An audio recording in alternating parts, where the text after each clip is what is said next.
Mga kababayan, ibalik natin ang tapang at malasakit para sa Diyos, sa bayan, at para sa bawat pamilyang Pilipino.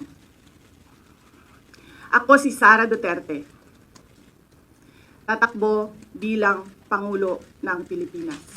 Hindi na pagsiservisyo, negosyo na sa kanila to eh. Saka dapat sana naiisip yung henerasyon sa henerasyon sa henerasyon. Sila na lang yung nakaupo. Bakit sila na lang ba yung magaling? Sila na lang ba yung may gustong tumulong sa mga Pilipino? Ang masakit, lalong wala nangyayari sa bansa natin. Para sa akin, mas gusto ko kung uupo yung mga bago. Kung ako, tatanungin, kung mabibigyan ng pagkakataon, tanggalin lahat, palitan ng mga bago. Para yung ideolohiya nila bago. Kung ang gagawin mo, ayusin mo lang, ganun. Hindi, babalik at babalik pa rin niya sa dati. Sa nakasanayan na. Kasi yun yung sistema eh. Kaya walang nangyayari sa bansa natin eh. Ang ayaw po natin dito ay yung concentration ng kapangyarihan sa kamay ng iilan lamang.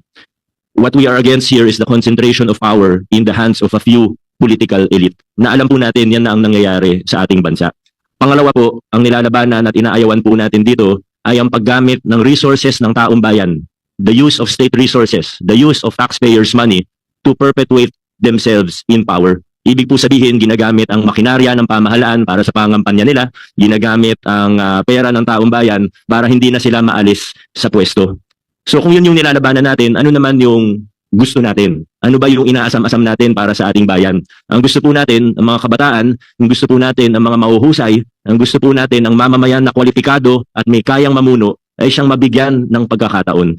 Pag may magaling, pag may mahusay, ano man ang kanyang pangalan, ano man ang kanyang kakayahan in terms of money, pondo, kahit wala siyang sapat na, kahit kulang yung resources, walang political machinery, hindi miyembro ng political family, ay magkaroon siya ng pagkakataon. Kasi kandidato na sobrang galing, honest, may integridad, maayos, mahusay, matino,